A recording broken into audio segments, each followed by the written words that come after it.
na deje dala na mega nkuzi gị since ikenga mmiri na gị biko ka wene ka nọ n'ọkụ ka emekwe anybody nọkwa n'ọkụ biko ka ọ kụziere aka ya na-amụta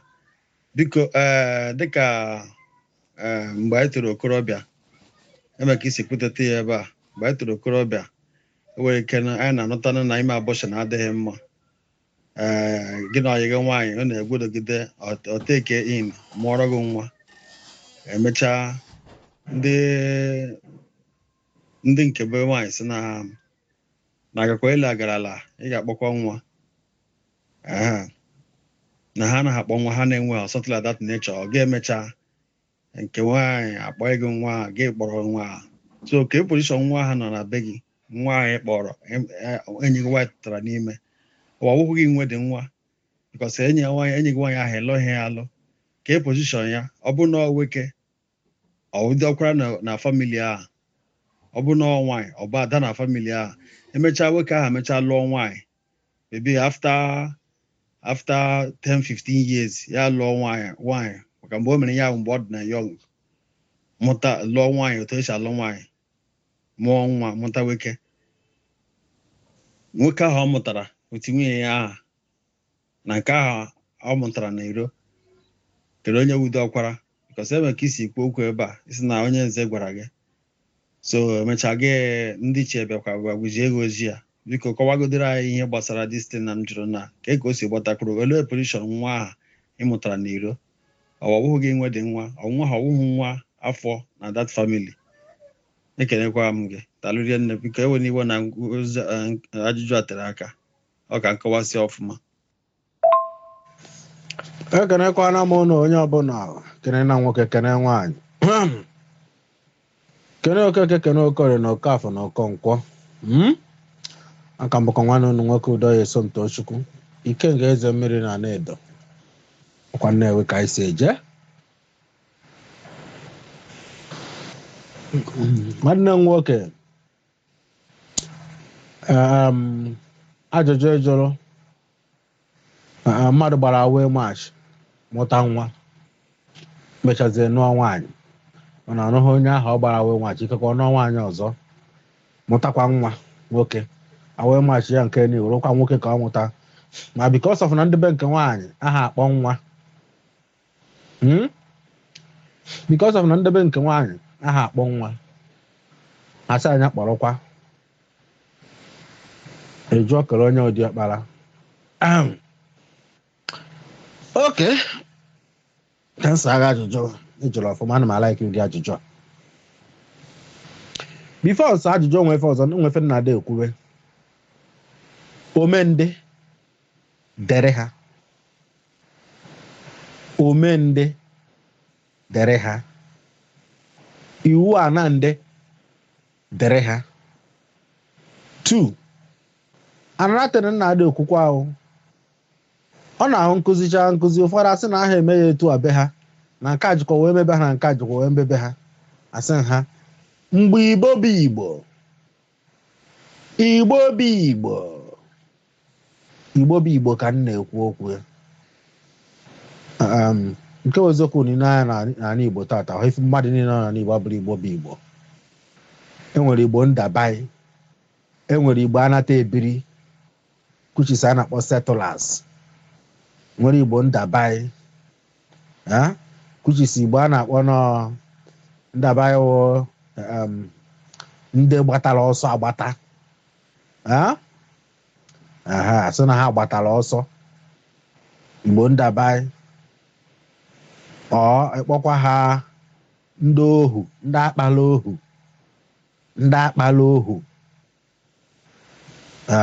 akpala ohu n'igbo so na ife ndị igbo na-arịa tata ndị igbo mere ife chukwu na-asọ nsọ ụfọdụ n'ime ha mere ife chukwu sọrọ nsọ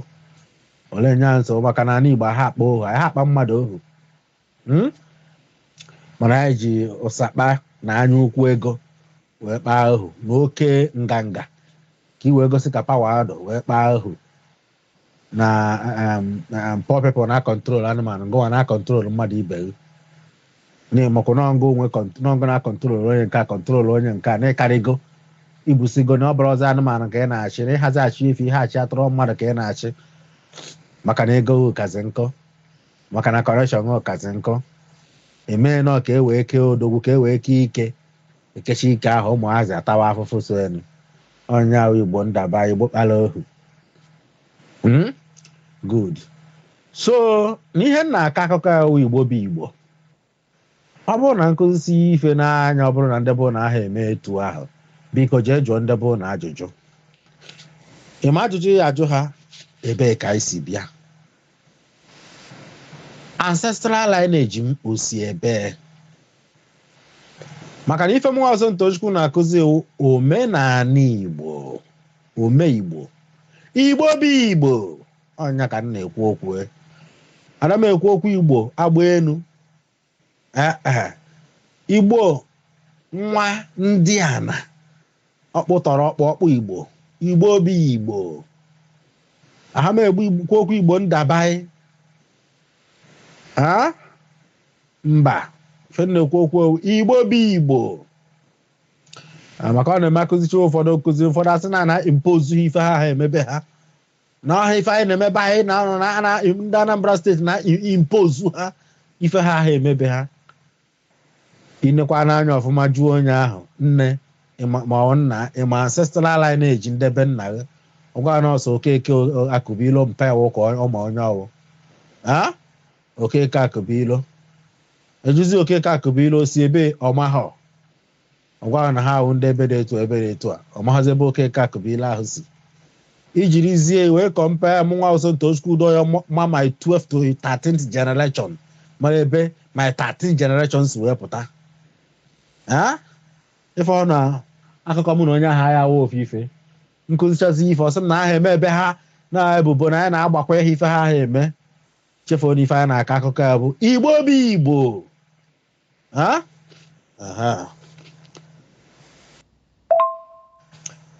etu a ka m si wee kụzie ofu mbọsị na mmadụ ịla nwunye nwanne nwoke bụ ife alụ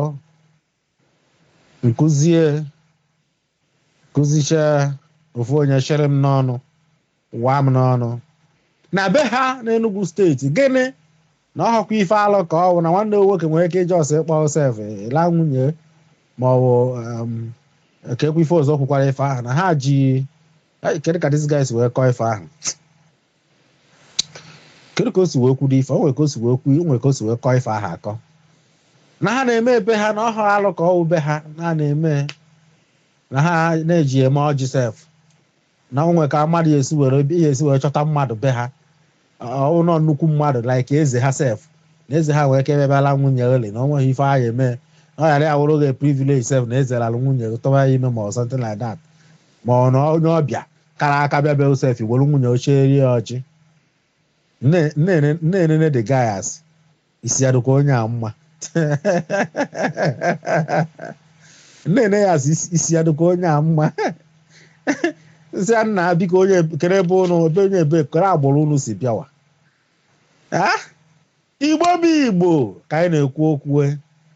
ọ na-emecha nkụzi ụfọdụ ọ na ụlọ ahụ eme ebe ụnụ biko jụọ agbụrụ kere ebe anyị si bịa ọ na iche ka agbụrụ wee ruo n'okpuru nke saa asatọ ite naanị iri ọ bụrụ na ụnụ ka gbụrụ ntọ n'Igbo 21 22 11 12 13 generation ọ bụrụ na agbụrụ ka nọ n'ime Igbo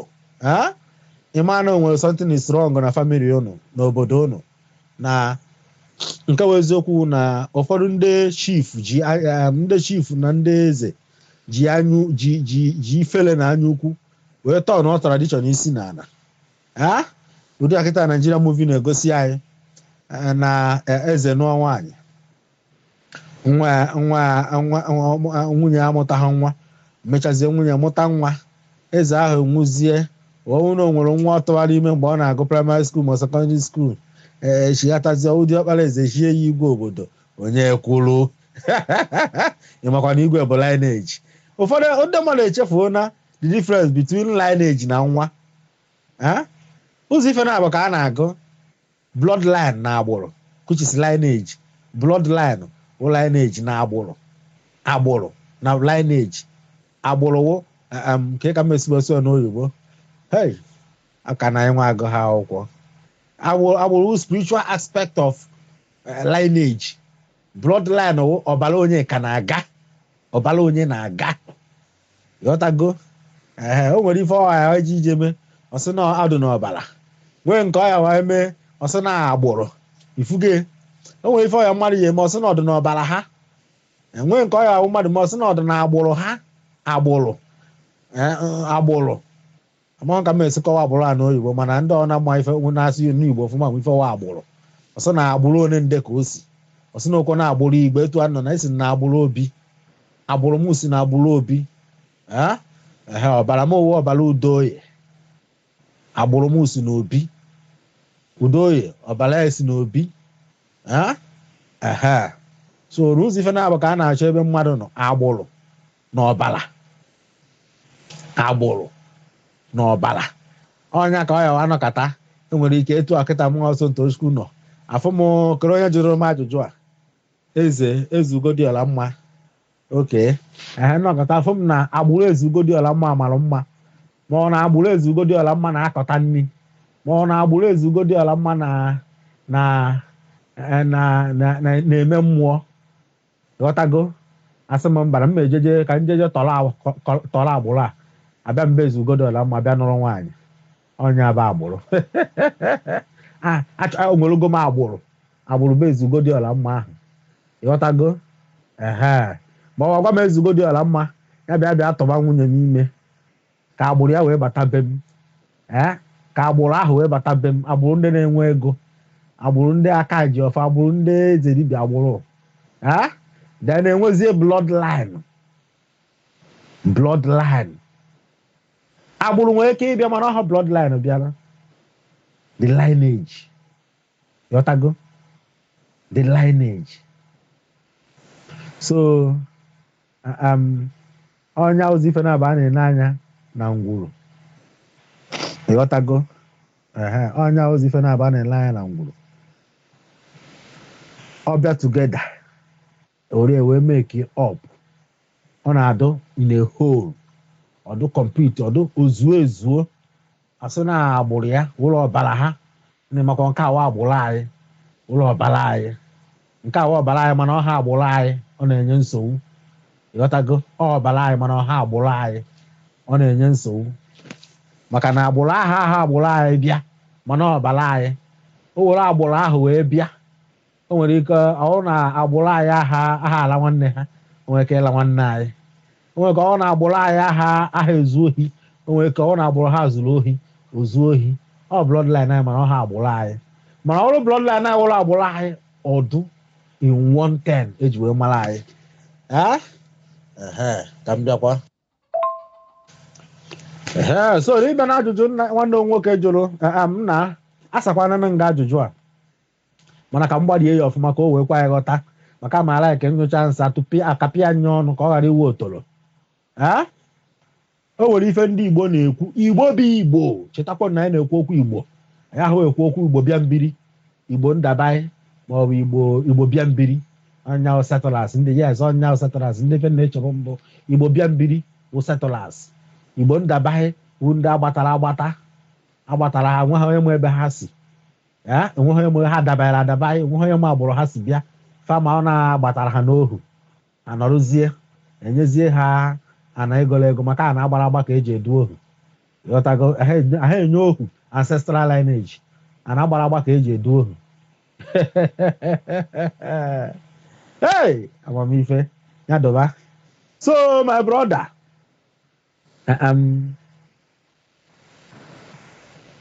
nke ihe na-ekwu bodo mbụ na onye ala sị n'ife jikọ na-akpọ onye ala ọ na-ekwu nke ọzọ abaghị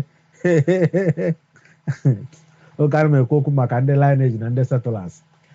Igbo bụ Igbo ka anyị na-ekwu okwu o nwere okwu Igbo na-ekwu ha na-ekwu okwu sị na ọyị adịghị enwe nwa ọyị adịghị enwe nwa ajụjụ anyị aga many ways nkụzi akịta ya enwe many branches mana m matara ya chukwu nye m aka ka m bitocha ha ncha niile aka n'abalị a ọyị adịghị enwe nwa ọyị adịghị enwe nwa ife Igbo na-ekwu ọyị ahụ enwe nwa ọyị adịghị enwe nwa onye nwe nwa bụ nwaanyị bụ ife nwe nwa maka ọ na-agbụrụ nwaanyị ka akpụrụ nwa agbụrụ nwaanyị ka a nọ wee kpụ nwa so na onye na-enwe nwa ahụ nwaanyị na-enwe nwa na nwa ọhụụ na-atụrụ nwaanyị ime nwaanyị wee bugide nwa abụcha ya mmụọ ya ndị nwe nwa ahụ nwaanyị ahụ nwe nwa ahụ kere onye nwe nwa ahụ nwaanyị ahụ nwe onye nwe nwaanyị ahụ nwe onye nwe nwa ahụ nwaanyị ahụ nwe kere onye nwe nwaanyị ahụ nna mụrụ ya nụ ọ ome Igbo dị ife a maka na ọ ya dị enwe nwa n'ala Igbo ndị na-enwe nwa ahụ agbụrụ na-enwe nwa agbụrụ ife na-enwe nwa agbụrụ ahụ bụ afọ ime ahụ nwa ahụ wee kpụọ n'afọ ya wee mụọ ọ bụ ha nwe nwa ahụ ọ ya dị enwe nwa now ọ bụrụ na gụ na nwaanyị na-eme enyi imehụ mmanya n'isi nwa ahụ gị na ya na-eme enyi imehụ ọjị n'isi nwa ahụ gị na ya na-eme enyi emeghe ego n'isi nwa ahụ gị na na-eme enyi emeghe ana n'isi nwa ahụ gị na na-eme enyi ibe ji ekpo ụzọ ife na-ahụ n'ụzọ ife na ka eji anụ nwaanyị mgbe gboo ọnụ fara ma ọ na-eji anụ nwaanyị ife izizi eji anụ nwaanyị mgbe gboo ana because of the how precious and valuable nwaanyị dị mgbe gboo onweghị onye na-ekwe ka nwa nwaanyị nụọ di yes ọ na-esi ike nwaanyị anụọ di maka na nwaanyị dị very precious mgbe gboo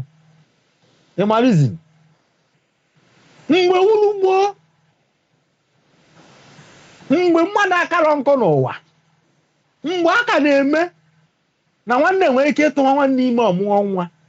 mgbe wuru gboo mgbe etinyebeghị iwu na nwanne ya emetụ nwanne ya aka mgbe ewebere ụbara mmadụ bifo mmadụ ekee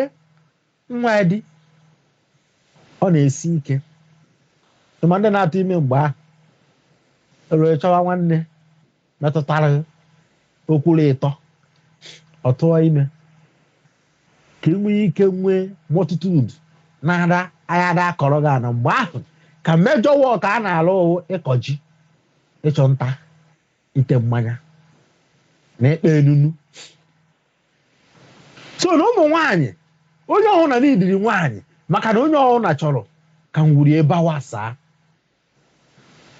onye ọhụrụ na chọrọ ka ngwurie bawasaa ka ha nwee multitude of people that is why mgbe ahụ ya afụkarị mgbe ahụ a na-anụzi nwaanyị ya afụkarị ndị ya anụ nwaanyị nọ ise isii isaa asatọ naanị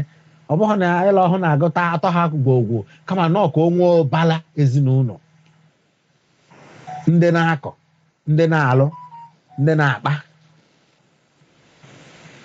mgbe ahụ ka eji nwaanyị anụ nwaanyị a na-anụ nwaanyị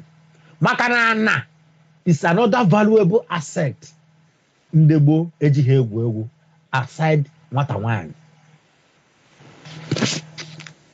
ka m bịakwu ana bụ a valuable asset ndị gboo ejighị egwu egwu aside nwata nwaanyị that is why na ala Igbo mgbe gboo mgbe enuba n'ọsa igbuo mmadụ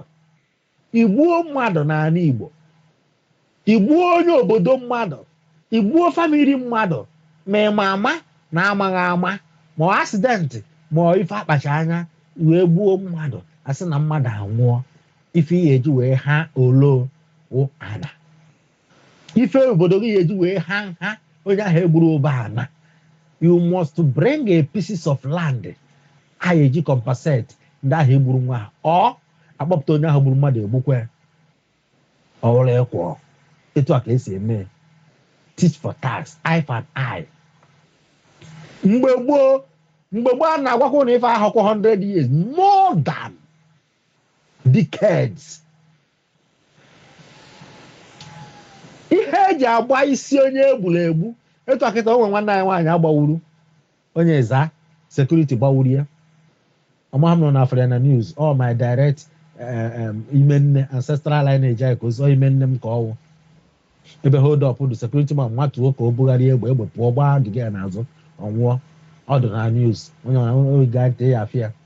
mgbe gboo ọ bụrụ na mgbe gboo ka dị security man gbawuru nwanne anyị nwaanyị a ife anyị ejikwa anyị ụgwọ nwaanyị ahụ ana anakafa ejikwa ya ụgwọ ha ya abịa gbata ana na Nnewi anyị achọghị maka ha si gbata ana ahụ anyị ewepụta a parcel of land were compensate family ahụ egburu mmadụ be ha ọ akpọpụtakwa that young man egbukwa ọnwụọ etu a ka o si dụ ada agba draw enweghị ma ebere enweghị compensation ọ ana ka eji akwụ ụgwọ mmadụ mgbe gboo before ezinụlọ ahapụrụ ụgwọ nwata nwaanyị ka ị kpọrụzie ka ọ mụsaba nwa ahụ be which na ọmụmụ ka onye ọna chọrọ mgbe ahụ ọmụmụ ka amụsa ka aba you must sacrifice a piece of land to that family mgbe ahụ na-adị common nweta ebe ahụ adakpa elu ma ọ bụ akọ nri nke ahụ gagide oburu aka afọghọzi a na sacrifice emebezie ya n'ego mebe ya na mmanya mebe ya na ife akọtara n'obi ma ọ bụ enunu efi ọ sịkwa na ọ sị ha until ụwa kịta wee pụtazie anyị na-emezi ya n'ego mgbe gboo mefe nụọ nwaanyị na famili mmadụ inwe ha na-ekpute efi inwere ana ikpute efi ọ ekpute enunu dị iche iche ọba ji ede ọkụkọ gwogwele na gwogwele mmanya etere ete ọ ihe eji anụ nwaanyị nke ahụ wọchiba out anyị yuzubezie ego anyị mara ụtọ ego anyị bidozie na-eyuzizi ego were eme isi n'isi nwaanyị ekwuru m na nkụzi anyị arụtụ aka a lot of places biko unu enwe n'iwe na ọka knowledge ndụ ọdọghị eze ọnụ nwere ebe ụfọdụ asịsị kwụọ ụgwọ maka na knowledge m na-eship out sometimes na-agbagwojukwu m nwa na-ekwu ya ekwu anya so my brother ọ bụrụ na gị na nwaanyị na-emekọ ife mana ịṅụrụboro mmanya jee ebe nna ya proposal for marriage ha acceptụọ iwerụbo ha na ịkpọbọghị pieces of land afa wee jee ebe nna ha wee sị ha na iji ana dị etu a wee bịa na-etinye n'isi nwa ha na-echọrọ ịnụ ya igburubeghị efi wee jee ejibeghị ego jee mee n'isi nwata nwaanyị ahụ ha acceptụọ ya atakọ ọjị sụọ ọfọ n'ala sụọ mkpọ n'ala kwukọ okwu acceptụọ iwee megide ife meghe ụzọ ife na wee tụba nwata nwaanyị ahụ ime o wee mụọ nwa ahụ n'ala Igbo n'Igbo bụ Igbo nwa ahụ bụ agbụrụ nwata nwaanyị ahụ nwee onwe ha ada agba edrọ nwa ahụ etụbara ime ya wee mụọ bụ agbụrụ ngwuru nwata nwaanyị ahụ nwee nwa ahụ maka na mgbe gboo nwa dị mkpa n'ala Igbo onweghị onye na-ekwe ahapụ nwa ya ka ọ pụọ so nwata nwaanyị ọhụrụ na-atụ ha n'ime mmụọ nwa ahụ nwa ngwuru ha a na-emere emume anabata nwa ahụ na ngwuru ahụ yes ọ bụrụ nwafa ọ ya da enwe nwa the aspect of bride price whether by land whether by cow whether by ego or whether by mmanya is to have a mutual agreement sacrifice an oath of reincarnation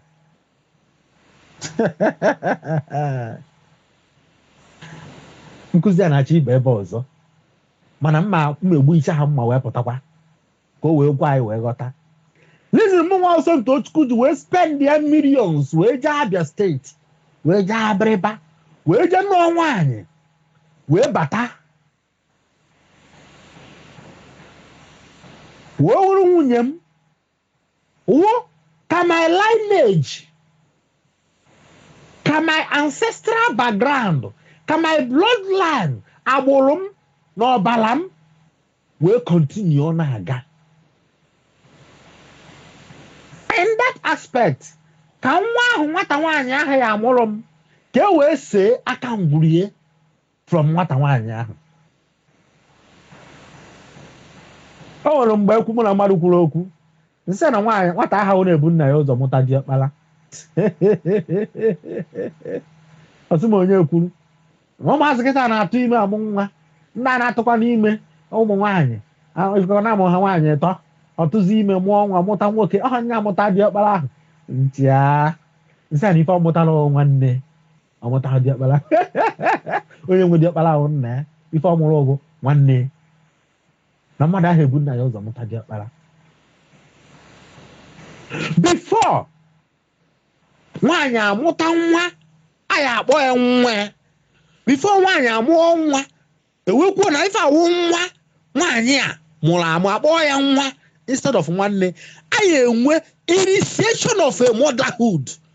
n'ebe that young lady nọ. What is initiation of a motherhood? Initiation of a motherhood where a certain ritual a na-eme to bring a child, to bring a young girl out from youthful age into adolescent. It may initiate into a womanhood. Or brother one, or bro woman. What is that initiation of ritual? Marriage. Marriage on your ritual. Marriage is a ritual and I perform. Can we make a portal of reincarnation from one in the Janotama Honyo? Even we jabreba, we no one you work wo. A weapon, this is the way go, a gorge, a torgy, a memaya, a god mania, a tago mania, and nobody very now who me and a merin dabreba, weapon one nata. Who can we couple, a can guru, dabreba, na lungunyem. Can my ancestral lineage we see more about? Can we want the portal of reincarnation from that woman, from my own lineage? Never heard one. There can never, there will never, there must never be a portal of reincarnation in mepe na hawatawanya from my own lineage. The only people that can reincarnate from that woman is direct family from lineage in Kawanya, not from my own lineage. If you do a can my ancestral lineage Kabulum when we manifest from the womb of that woman. Can we see about where we put Tabulum?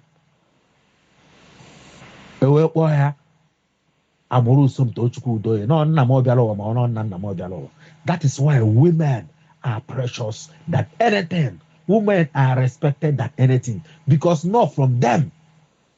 or from one connection with them. Yes, we do the ritual of bride price.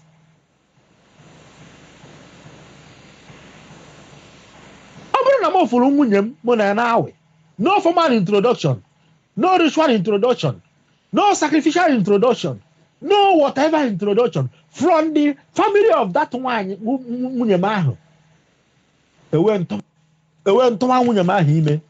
My ancestral lineage connection. Ijoku na ha esi na agburu na afọ nwunye ma ahụ wepụta ụwa maka na the ancestral lineage of my wife enweghị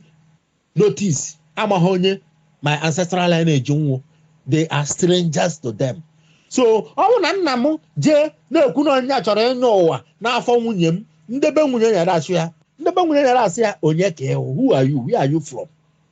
Ị chọrọ isi na agbụrụ anyị pụta ụwa kelee onye ewu anyị amaghị maka na enweghị any formal initiation, na enweghị any formal nke ife a na-akpọ ya introduction between these two agbụrụ na two agbụrụ a.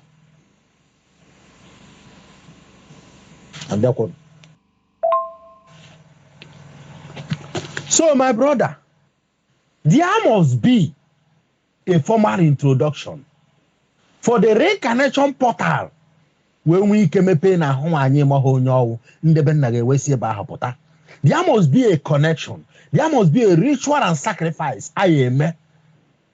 Ka reincarnation portal in a woman nwee ike mepee ka your ancestral lineage wee nwee ike si ebe a pụta ụwa. Ọ bụrụ na emeghe that ritual which is marriage, paying of dowries, ọ bụrụ na emeghe enu ndebe nna gị ha esi nwe ebe ha pụta ụwa maka na ndebe nke dị nwaanyị amụrụ onye o. As far as I'm concerned, ife ha ma ọ na-iwe onye ohi na-ezuru nwa ha eji ala dịsị. 2, iwe enyemaka ngwa eji wee mee ka ọmụmụ ha gbagotakwuo. Ifuge, your ancestral lineage cannot hold claim to that child. What you are is a depositor. You are not a producer or a manufacturer. If you were a depository, nwa ha wee nwee ike manufacture. You got to go? It's just like a company. Epụta na company na-alụ ka ihe mejuwe ma atụ na-alụ pure water. Ijeje buru tanka mmiri uje na-agbakọrị ha. Gbaa tanka mmiri wee gbata tanka mmiri na-eme ya produce pure water. Echi na ịgba ha ụgwọ si ha na ha jighị ụgwọ mana gị na ha enwe ha agreement na ya akwụghị ụgwọ ma na ya akwụghị ụgwọ. There must be an agreement before you claim hold of ife inwe hope. You got to go? Ọ bụrụ na ife Igbo na-achọ ọbụ nwa, ọ bụrụ na ife Igbo chọrọ ọwụ nwa, ọ bụrụ na ife eji build lineage bụ nwa, anya ya na-ata afụfụ. Anya na-ata afụfụ nwere ike ụfọdụ n'ọnwa anya asị nwunye na ọ chọrọ ka ọ taa afụ gbuo afọ ime iji nwa ejegota nwa debere ha. Egolu nwa debe. Si ya na ọnwa enwere ike gozu ụmụ 20 gasa. Kwuo na ọmụmụ juru be gụkọta ụmụ onye ọzọ. Ọnya ka m ji ekwu na adoption, child adoption is child slavery in an Igbo and an Igbo sorry answer. Adoption is an abomination in Igbo land and is destroying Igbo ancestral lineage. Adoption. Ekwubona nyambo ana meti mkwe steady. Child adoption is a sin and sacrilege that destroy Igbo ancestral lineage. Maka na ife Igbo chala ahụ nwa, ife Igbo na-ekwu okwu ewu, ife a na-enejere anya n'Igbo lineage na agbụrụ, or bloodline and agbụrụ. Ọbara na-aga na agbụrụ ọbara ha na-aga si wee pụta. Ọ ife Igbo na-ekwu okwu. So nwanne m jụrụ ajụjụ, ọ bụrụ na ịtụwa nwaanyị ime mana enweghị mutual agreement between your family and their family, between your kinsmen and their kinsmen, imehụ mmanya, imehụ ego, imehụ ọjị, imehụ ewu, imehụ efi, imehụ ana, iwe tụwa nwaanyị ahụ ime, automatically nwaanyị ahụ si from nke nwaanyị ahụ be nwaanyị ahụ wee pụta, nwa ahụ si from be nke nwaanyị pụta, ọ bụrụ beghị. If you depository blood, as a matter of fact, white blood cell, not original authentication of blood, no white blood cell. If you depository blood, you depository, can we manufacturer? In any agreement for any portal in Mepelu for your ancestral lineage is where Potowa. You cannot hold claim of that child na Igbo. If you Igbo be Igbo, you hold one claim of the child. Your ancestors ama honye nwa ho. Ngo wasef ya da agwa ha. Ngo ya da agwa ha na-etu akwụrụ nwaanyị ime n'ụzọ na ọbara udukwo n'ụzọ mụtara go nwa. Ha ya na-ajụ ka ezi nwa dị ife ahụ mụtara. Maka na ha na-anya afụ na onye ha, onwe nwanne ha, onwe their lineage, onwe their whatever see from that place wee pụta. Maka na ihu bịara ụwa ha na-afụ ha amaghị onye ọwụ. Ndị sikwa na nke nwaanyị ahụ wee pụta anyị ekwe ka nwa ha onye ọrụ nyọrọ ụwa ahụ gaa to any strange land because na ebe ha jeweru ha amaghị ome ha amaghị their do's and done. Ọ bụrụ their lineage. Maka na enweghị any agreement between two families. There will never be a reincarnation of portal imepe, a portal of reincarnation imepe from that woman.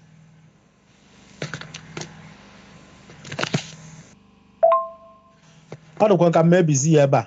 n'ọdụ ka nya voice note aka na nkọ. maka na ngawa kịta ngawa kwuo mara ma abawa deep o nwere ike ọkpọgbu eze n'ife gbasara onye ụwa but because once you mention about the portal of reincarnation anyị ekwu ego okwu ife gbasara onye ụwa so my brother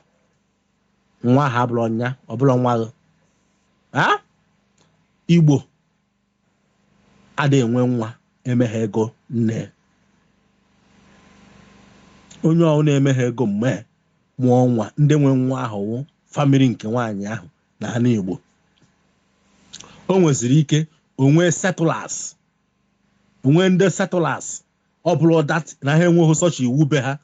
na ha enweghị sọch iwu na be ha o nwere ike ha decide ya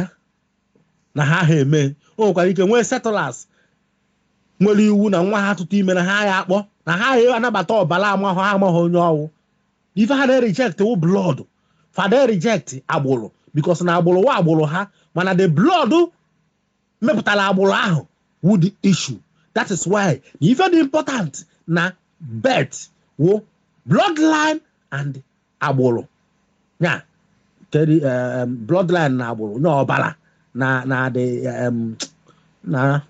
maka ngara ịtabi ile na nna achọ oyiwo asụọ na oyiwo mana mara na ọbara na agbụrụ wụ ife mekiri up nwa in a family ọbara nwere ike ọwụrụ ọbara anyị mana agbụrụ aha agbụrụ anyị ọ ya enye anyị nsogbu maka na agbụrụ a na-abịa ebe a nwere ike ọwụrụ agbụrụ ndị ohi abịa ebe anụnwa ozuo ohi agbụrụ anyị ahụ ezu ohi onye ka ya wasị agbụrụ anyị ahụ ezu ohi onye ka ya wasị na ọbara anyị ahụ eme ife dị etu a edichọ na ọbara anyị dị ife agbụrụ nwere ike ịwụ agbụrụ anyị mana ọbara aha ọbara anyị ịghọtago agbụrụ nwere ike ịwụ agbụrụ anyị mana ọbara aha ọbara anyị ọbara nwere ike ịwụ ọbara anyị mana agbụrụ aha agbụrụ anyị mana ọbara wụrụ ọbara anyị agbụrụ wụrụ agbụrụ anyị ọwụrụ nwa ịghọtago na ọ bụrụ nwa n'ala Igbo so na ife a na-enejere anya were enwe nwa n'ala Igbo wụ ọbara na agbụrụ once the two of them is not the same something is wrong with it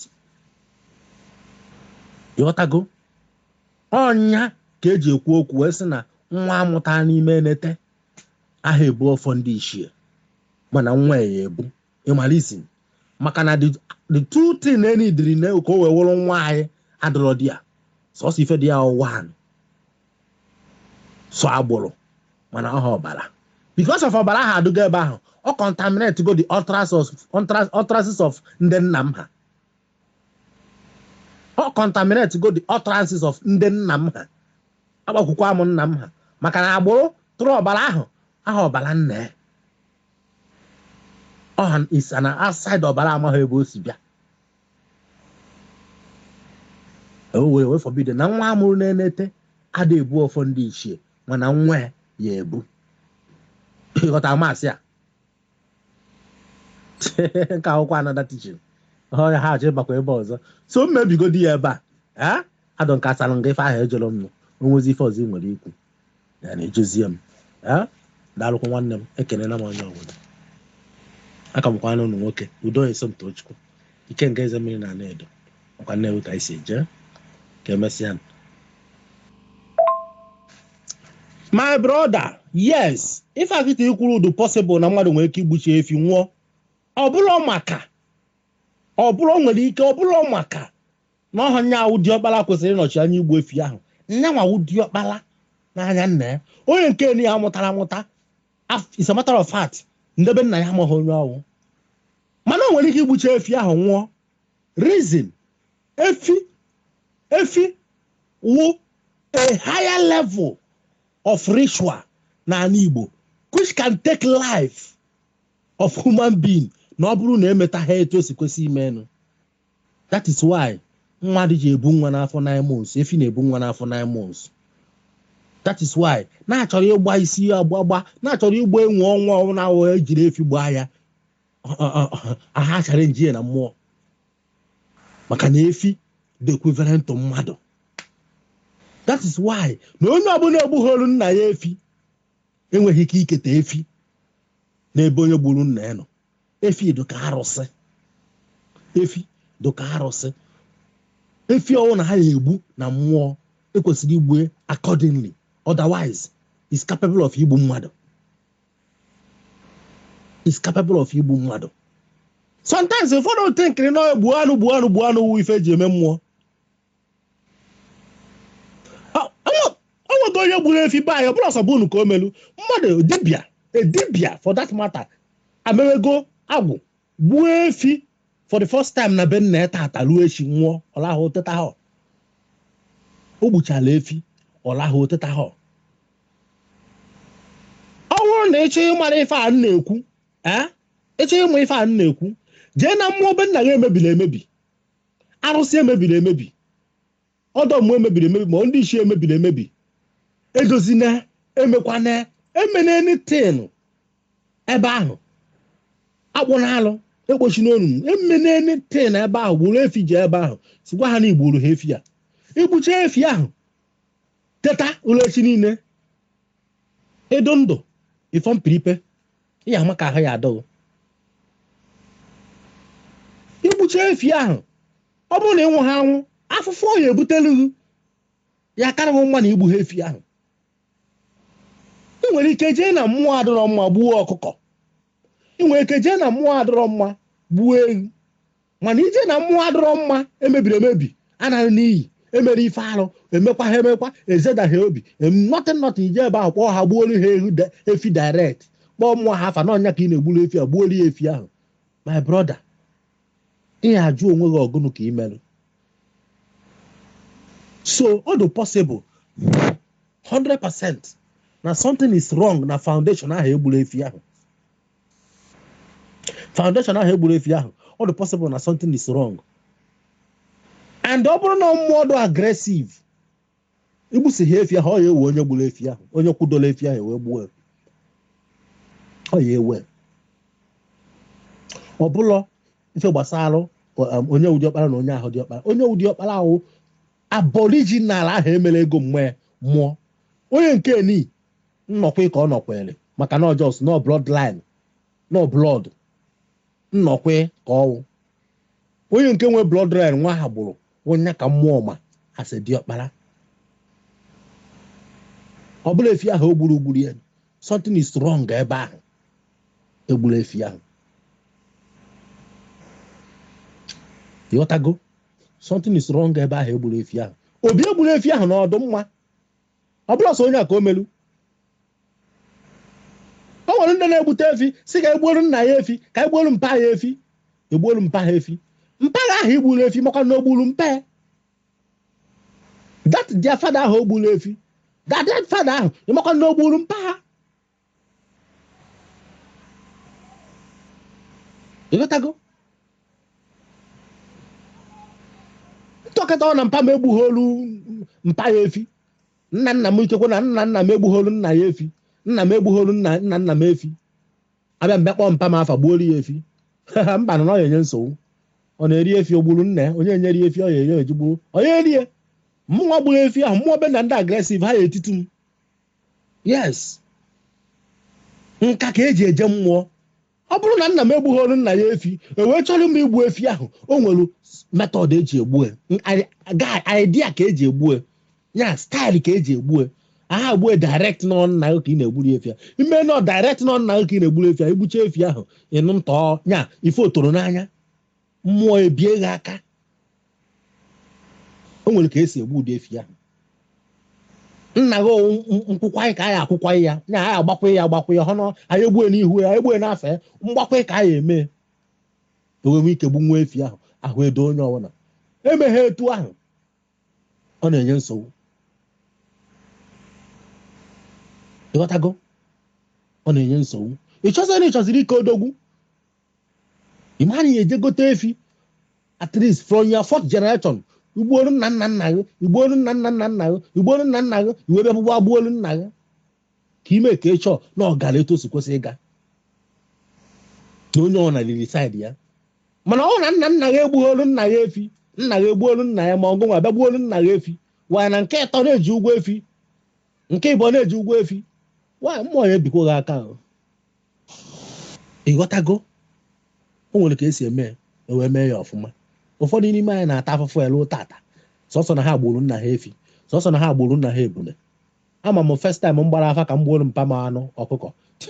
ndị ichie ọtọ ọgbọfọ ndị ichie ka ha sụọ m ife n'anya na ọ na-adụ possible isi n'afa pụta sụkpọ m anya ha ya apụta sụkpọ m mana with the process of it mbido daa gaba process of it nje daje yọba ayịyọ maka mpa m ụkara ụka mpa m ụkara ụka bịa gbuigodiri nna m na ndị ichie first bịa gbuo ihe bịa yọcha ayịyọ kpụcha ya arụ gbujuo iwe ndị ichie na-ewe ebe ọ nọ wee nwe bịadogodo bịa kpọgbutegodori ya na ndị ichie first even at that njekwa igburu ya anụ ka mgba afa na nchọ igburu nna m anụ ndị ichie agwa m buru okposi ya jebe n'ala ma nọ n'obi ha wee gbue si buru eje na ọ na akwụkwọ na wee gbue showing that na ife aka na nkụ showing that na ọ qualify họ o nwere mgbe mmelụ nkụzi a ọ bụrụ onye ọbụla nwụrụ anwụ uwe onye ichie no onye ọbụla nwụrụ anwụ uwe onye ichie ma na aka oghere ya wụ ichie aka oghere ya wụ onye ichie ọ bụrụ onye ọbụla nwụrụ anwụ uwe onye ichie so o mere eto he ma na onye ọbụla ka mbi onye ichie akụzi gbara m nkụzi a before qualification of and merit of mmadụ iwe onye ichie adọkọ mmego ka nchọkwa nkụzi a mara m save ka nsendịkwa ya so something is wrong na anụ ahụ egburu before mgbe nwolu nna m anụ mana agara m due process okwụsị ọkụkọ oke ọkpọ ọkụkọ ka m chọrọ igburu elu even up till now ọ ka na-agụ m agụụ ịkpọ my mother gbuo rie nnekwu ọkụkọ mana mgbakwa afa ndị iche asị mmemena megbuna mgbakwa afa ha sị megbuna wos kọntọ wos nwere mgbe o mechara nkwa ya na ibu bupụrụ ya n'ilo ọ bụla onye ọbụla nwụrụ anwụ na-aba okwu ndị ichie no you must merit it na ihe etodo ihe ezu ebe a ọ bụrụ onye nwụọ na 45 years 40 years or 30 years ọwụrụgo onye ichie emebe etu ahụ aka oghere ya wụrụ ndị ichie anyị achụzi aja aka oghere anyị achụzi acha ndị atọrọ atụtụ ndị ahụ eri oke na ọfọ ịmana ụfọdụ ama na o nwere level of ihe gburu anụ na ndị ichie agwagọkwa ha ebu ndị ahụ eri oke na ụkwara ndị ichie bifo dibịa afụgbọ m dibịa gwatara ya n'afa sọ mụ gbatagoro ya o nwere ndị ya awụ agba na ahụ sọtasị n'oge ndị na-akụzigasị ọgwụ na grup ha sị na ha awụ oji agwụ eme ọgọ nna mụnwa na onwe sọntasị ana m eto onwe m ife nwe uwe oji afa eme ọgọ ana m agba afa when it comes to ịgba afa man maka chukwu ana m ade try enwere ka ham the best abụlọchi nwe ụba mana ade try afa m na aka na-agwa m eziokwu afa ka na-agwa m okwu agbakọtara m afa ka mgbuolu nne m agụkọtana nka mgbuolu nne m anụ chacha ndị iche asị ma nwakwana ya nwa ma mekwana ma tara ịkwana mbọsị nsigidoro ọnwụ ka m mee ọsọ mụkwa aja gbupụ ya n'ezinụzọ mbupụrụ ya n'ilo ama m ife ngalụtụrụ bifo mgbe nwere nna m oke ọkụkọ emekatara ife mekata gbakata afa emekata ife dị na ya jee n'okwu ndị iche ekpekata ikpe yọkata ya bifo ha kweta ka m kpọkpute nna m n'okwu ndị ichie up till now ndị saịdị a na nchọrọ igburu ya anụ sef eburukwa m okposi ejebe n'ala mbọsọ na mma akpọ nna m direct afa ka m gbuoro ya anụ mma eburu okposi eje dọwa n'ala ya nọ n'obi ndị ichie ha ya sị m bupụ ya n'obi m buje n'ala jee nọ n'ala gbuoro ya ọ na-enyo ụfọdụ ife akịta ngwa na-eme ụfọdụ echeta ebebe na-asịsị gbuo o nwere onye nke gbara mụ na ya na-ekwu mbọsị ya ọ sị nọọsụ nso gbuchara mpa ya anụ na ọ ghọtaghịzi ife na-eme na ndụ ya ka ndụ ya ga-akọrọ ma ajọ nlọ nsi onye ezi si gị ugbo sị na ọ gbatara ya n'afa nchi ya dụba so my brother that guy gburu anụ ahụ nwụọ do possible when there is a faulty foundation any broad ritual emere na that foundation ahụ ya backfire depending the level and the frequency of that blood sacrifice ọ bụrụ na blood sacrifice emere ya take human life ọ ya take ọ bụrụ na blood sacrifice emere ya cause accident ọ ya cause ọ bụrụ na blood sacrifice emere ya cause sickness ọ ya cause ọ bụrụ na blood sacrifice emere ya cause setback ọ ya cause as long as there is faulty foundation the worst the highest thing kacha ewe mmụọ iwe na-ewe igbupụrụ ya ọbara ma ọ bee elu unyi bee datịta igbupụrụ ya ọbara ife mmụọ ji egbu dibịa ife ndị eze mmụọ ụfọdụ na-eme ha mechara emume nwụọ ma ọ na-agbuchara na mmụọ nwụọ bụ na mmụọ datịta gbupụrụ ya ọbara ọnya my spiritual father gwara m na the highest thing m emedebe ewu to be safe ma mmụọ na-egburu anya maka ma amụrụ mgbe amosu ya bịa gba ochu ma mgbe ndị ọgwụ ọjọọ ya bata bịa gbaa ochi na mmụọ mgbu anụ ahụ ọtụmọrịa. But for me to be safe, we make sure na anụ na na-egbu na mmụọ na mụ mere uriom kama m emeghị uriom ma egbu n'elu, and I have been doing it. Ọsọkwa nya wuru chi m,